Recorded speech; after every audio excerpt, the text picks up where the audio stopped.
இது நவுத்தி வச்சுட்டா பிரச்சனை தான் அது போயிடும். நவுத்தி தானே வச்சுக்கலாம், ஒன்றும் பிரச்சனை இல்லை. அது தண்ணி தெரியாது அப்புறமா சார் இருக்கலாம்ப்பா.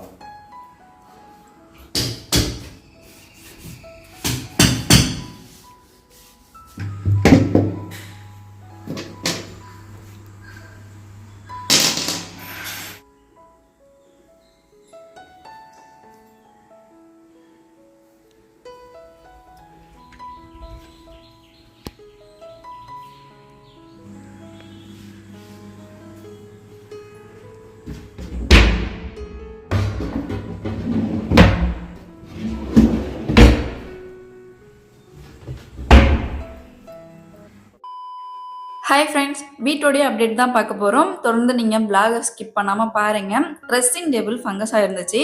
ட்ரெஸ்ஸிங் டேபிளை இப்போ வெளியில் எடுத்து க்ளீன் பண்ணி வேறு இடத்துல நம்ம சேஞ்ச் பண்ணி வைக்க போகிறோம்.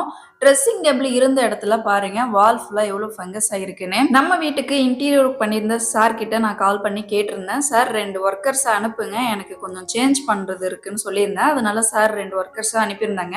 இப்போ ட்ரெஸ்ஸிங் டேபிளை சேஞ்ச் பண்ண போகிறோம். அடுத்து எங்கெங்கே ஸ்க்ரூலாம் துரு பிடிச்சிருக்கோ அதை சேஞ்ச் பண்ண போகிறோம். ட்ரெஸ்ஸிங் டேபிள் பின்னாடி பாருங்க எவ்வளோ ஃபங்கஸ் இருக்குன்னு. இதை நம்ம அப்படியே விட்டுட்டோம்னா கண்டிப்பாக 1 இயரில் வீணாக போகிறதுக்கு சான்சஸ் இருக்கு.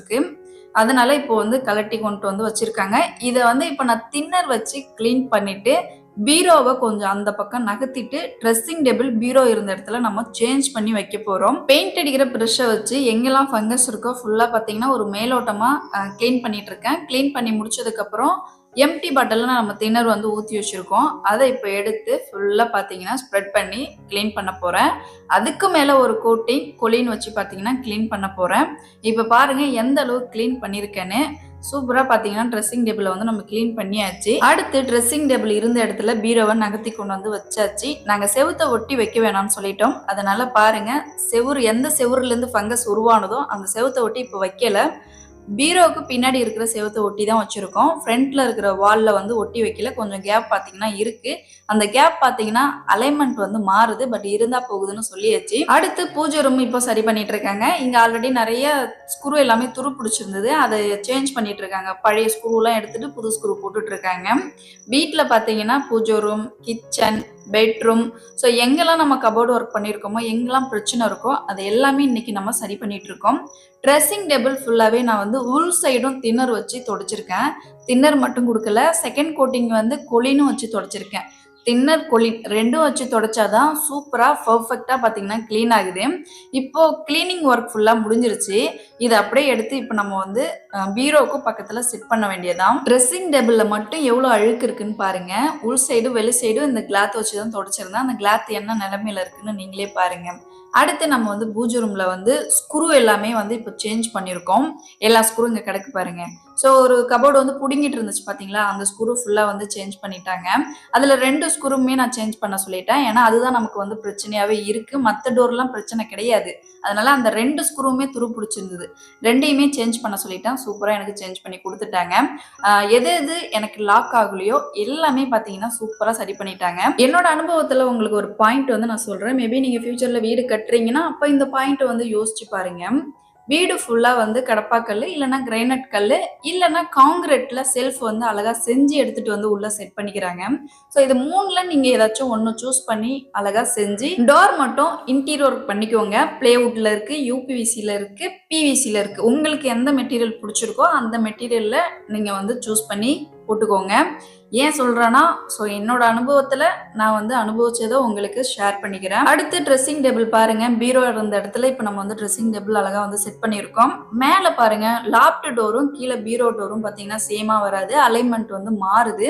அது ஏன்னு பார்த்தீங்கன்னா நம்ம செவுத்தை ஒட்டி நம்ம வைக்கல, அங்கே கொஞ்சம் கேப் கொடுத்ததுனால அலைன்மெண்ட் டிசைன் பார்த்தீங்கன்னா மாறுது. நமக்கு பொருள் லைஃப் வரணும், டிசைன் எனக்கு தேவையில்லைன்னு சொல்லிட்டேன். என்னோட ஹஸ்பண்ட் ரொம்ப நேரம் யோசிச்சுட்டே இருந்தாங்க, செவுத்துல கொஞ்சம் கேப் வைக்கிறதா, டிசைன் வராதே, நல்லா இருக்காதே அப்படின்னு அவங்க சொல்லிட்டு இருந்தாங்க. வால் கிட்ட ஆல்ரெடி ஒரு பொருள் வச்சு வீணானது வரைக்கும் போதும். ஸோ அடுத்து பீரோவும் வச்சு வீணாக்கிறதுக்கு எனக்கு மனசு வரல, நான் முடியாது அப்படின்னு என்னோட ஹஸ்பண்ட்ட ஸ்ட்ரிக்டாக சொல்லிட்டேன். அவங்களும் சரி ஓகேன்னு சொல்லி கொஞ்சம் கேப் பார்த்தீங்கன்னா ஒரு கை மட்டும் உள்ளே போகிற அளவு நம்ம கேப் கொடுத்துருக்கோம். அது ஏன்னா திரும்ப அந்த ஃபங்கஸ் ஆகக்கூடாதுங்கிறதுக்காக தான் நம்ம அந்த கேப் கொடுத்தாச்சு. அடுத்து பூஜை ரூம்ல எல்லா ஒர்க்கும் முடிஞ்சிருச்சு. இங்கே சைடில் எவ்வளோ ஸ்க்ரூ கிடக்கு பாருங்க. இந்த ஸ்க்ரூ ஃபுல் அண்ட் ஃபுல் பூஜை ரூம்ல மட்டும் துருப்பிடிச்ச ஸ்க்ரூ. எல்லாமே துருப்பிடிச்சதை எடுத்துட்டு புதுசா எனக்கு ஸ்க்ரூ வந்து போட்டு குடுத்துட்டாங்க. லூஸா இருந்ததையும் டைட் பண்ணி குடுத்துட்டாங்க. இங்க உங்களுக்கு ஏதாச்சும் திரும்ப டைட்டா இருக்கு, ஒர்க் ஆகலன்னா சொல்லுங்க. நாங்க திரும்ப சரி பண்ணி குடுக்குறோம்னு எனக்கு சஜஷன்ஸ் குடுத்திருந்தாங்க. நான் எல்லாமே ஒர்க் பண்ணி பார்த்தேன். சூப்பரா எனக்கு எல்லாமே பார்த்தீங்கன்னா அக்சஸ் பண்றதுக்கு ஈஸியா இருந்துச்சு. பூஜை ரூம் பொறுத்தவரைக்கும் ஒர்க் கம்ப்ளீட் ஆயிடுச்சு. மாஸ்டர் பெட்ரூம்லயும் நமக்கு ஒர்க் வந்து முடிஞ்சிருச்சு. மாஸ்டர் பெட்ரூம்லயும் இப்போ பாருங்க சூப்பரா வந்து ஒர்க் முடிஞ்சிருச்சு. ட்ரெஸ்ஸிங் டேபிள் அழகா செட் பண்ணிட்டாங்க. பீரோவும் சூப்பரா மாத்தி குடுத்துட்டாங்க. வால் கிட்ட நம்ம வந்து கேப் கொடுத்துருக்கோம். வால் ஒட்டி நம்ம வந்து இந்த டைம் வைக்கல. அலைன்மெண்ட் மட்டும்தான் இங்க வந்து மாறுது. மற்றபடி பொருள் வந்து சேஞ்ச் பண்ணியாச்சு. அடுத்து கிச்சன்ல வந்து சிங்க்கு கீழே வந்து ஒரு டஸ்ட்பின் இருந்துச்சு.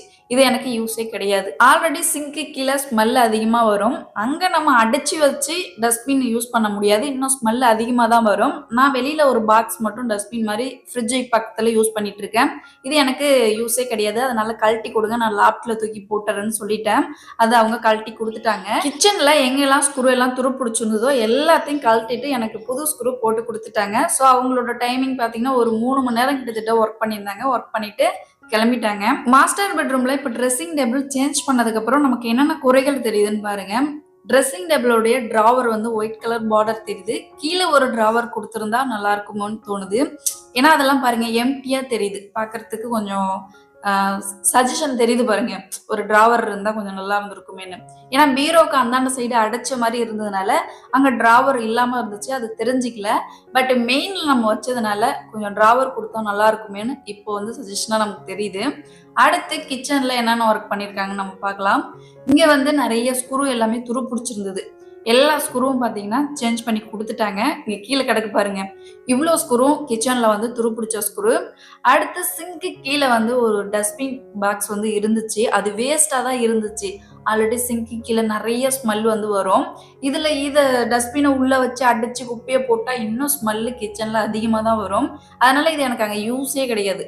கழட்டி கொடுங்கன்னு சொல்லிட்டேன். அதை அவங்க அழகாக கழட்டி கொடுத்துட்டாங்க. துருப்பிடிச்ச ஸ்க்ரூ எல்லாமே மாற்றி கொடுத்துட்டாங்க. ஒர்க்லாம் முடிஞ்சதுக்கு அப்புறம் ஒரு டீப் கிளீனிங் பண்ணியிருக்கேன். ஸ்மால் ஹோம் டூர் வந்து நம்ம பார்க்கலாம். மாஸ்டர் பெட்ரூம்ல ஒரு கட்டில் வந்து கொடுத்துருக்கோம்.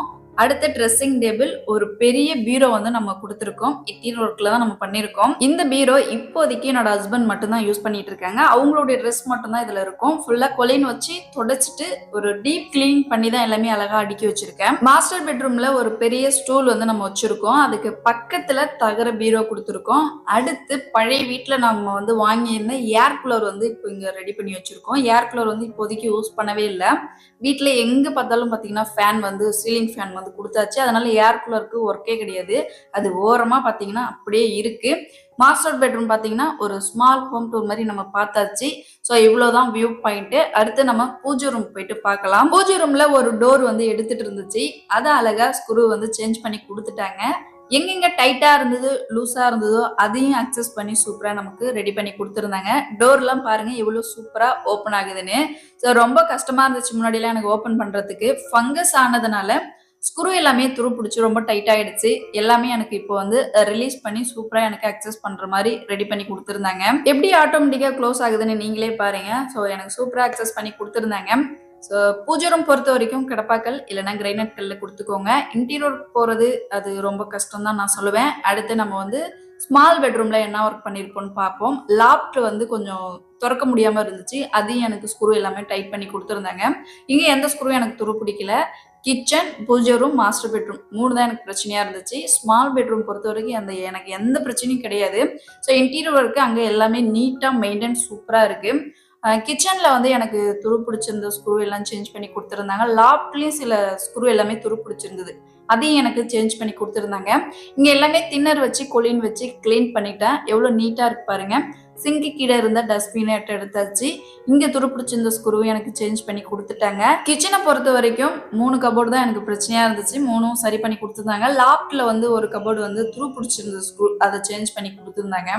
அந்த ஸ்க்ரூ துரு பிடிக்கும் போது என்ன ஆகுதுன்னா லாப்ட் வந்து க்ளோஸ் ஆக மாட்டேங்குது. ஸோ அது வந்து கொஞ்சம் பெண்டிங்காகவே நிற்கும். அதனால அதை எனக்கு சேஞ்ச் பண்ணி கொடுக்க சொன்னேன், கொடுத்துட்டாங்க. இப்போ எனக்கு ஓப்பன் பண்ணுறதுக்கு க்ளோஸ் பண்ணுறதுக்கு ஈஸியாக இருக்குது. என்னுடைய அனுபவத்தில் இன்னொரு பாயிண்ட் சொல்கிறேன், நோட் பண்ணிக்கோங்க. மேபி ஃபியூச்சரில் நீங்கள் வந்து மாடுலர் கிச்சன் பண்ணணும்னு ஆசைப்படுறவங்களுக்கு இந்த பாயிண்ட் வீடு கட்டும்போது யோசிச்சுக்கோங்க. இப்போ நீங்கள் மாடுலர் கிச்சன் பண்ணணும் அப்படின்னு ஆசைப்படுறீங்கன்னா செல்ஃப் வந்து கடப்பாக்கல், கிரைனட் கல் இல்லைன்னா காங்கிரீட்டில் கல் செஞ்சு அழகாக செல்ஃப் வந்து கொடுத்துக்கோங்க. டோர் மட்டும் பிளேவுட், யூபிஎஸ்சி, பிவிசியில் போட்டுக்கோங்க. அதுதான் லைஃப் லாங் வரும். ஸோ என்னோட அனுபவத்தில் சொல்கிறேன். ஃப்யூச்சரில் நீங்கள் வந்து மாடலர் கிச்சன் பண்ணணும்னு ரொம்ப ஆசைப்படுறவங்களுக்கு ஸோ இந்த பாயிண்ட் வந்து நான் சஜஷனாக கொடுக்குறேன். நீங்கள் அப்போ யோசித்து பார்த்து உங்களோட முடிவு என்னவோ அப்போ நீங்கள் வந்து எடுத்து செய்யுங்க. ஸோ கிச்சனை பொறுத்த வரைக்கும் இப்போதைக்கு ஒர்க் வந்து எல்லாம் கம்ப்ளீட் பண்ணியாச்சு. இந்த வீடியோவில் நான் யாரையும் குறை சொல்லலை. ஸோ இன்னைக்கு என் வீட்டில் என்ன வேலை நடந்துச்சோ அந்த வேலையை மட்டும்தான் நான் வீடியோவில் எடுத்து எக்ஸ்பிளைன் பண்ணியிருக்கேன். நான் ஒரு கண்டென்ட் கிரியேட்டர். 2 வருஷமா சேனல் வந்து ரன் பண்ணிட்டு இருக்கேன். இந்த யூடியூப்ல நான் சம்பாரிச்சிட்டு இருக்கேன். ஸோ என்னோட லைஃப்ல நான் என்ன பண்ணிட்டு இருக்கனோ அதை மக்களுக்கு ஷேர் பண்ணிட்டு இருக்கேன். ஸோ நான் யாரையும் குறை சொல்லி வீடியோ போடலை. என் வீட்டில் இன்னைக்கு என்ன வேலை நடந்துச்சோ அந்த வேலையை நான் காமிச்சு எக்ஸ்பிளைன் பண்ணியிருக்கேன். ஸோ மக்களுக்கு சில விஷயங்கள் வந்து நல்லதாகவும் போகும், சில விஷயங்கள் கெட்டதாகவும் போகும். நல்ல விஷயங்களை மட்டும் எடுத்துக்கோங்க, கெட்ட விஷயங்களை எடுத்துக்காதீங்க. ஸோ இந்த வீடியோ பிடிச்சிருந்தா மறக்காம லைக் பண்ணிடுங்க. சேனலை நீங்கள் ஃபர்ஸ்ட் டைம் பார்க்குறீங்கன்னா மறக்காம சேனலை சப்ஸ்கிரைப் பண்ணிக்கோங்க. அடுத்த வீடியோவில் அடுத்த விளாக்ல சந்திக்கலாம். பாய்.